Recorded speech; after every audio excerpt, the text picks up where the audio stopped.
আওয়ামী লীগ কিংবা এর দোসর যারা বিভিন্ন সময় বিভিন্ন মিছিল করতেছে এবং সেই ক্ষেত্রে পুলিশের যে ইনঅ্যাক্টিভ থাকার যে বিষয়টা, সেই প্রতিবাদে ছাত্র জনতা একটা লাঠি মিছিল করবে, উত্তরাতেই করবে।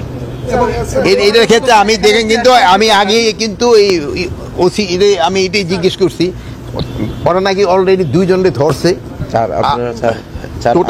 আপনি কি মনে করেন তার মধ্যে 6 জন স্যার এই মিছিলে অংশগ্রহণকারী? যেহেতু মিছিল হয়েছে, এটা তো আর কোনো, এটার ভিতরে তো কারো কোনো সন্দেহ নেই।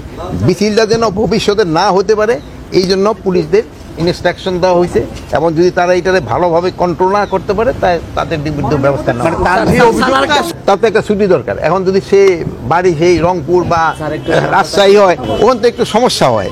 এই জন্য আমরা চেষ্টা করব নিচের লেভেলে যেন তাদের একটা ডিভিশন, যেমন ঢাকা ডিভিশন বা চিটাগাং ডিভিশন, যে এলাকার ওখানে রাখা যায় কিনা, মানে একই ডিভিশনে রাখার চিন্তা ভাবনা করা হচ্ছে নিচের লেভেলে যারা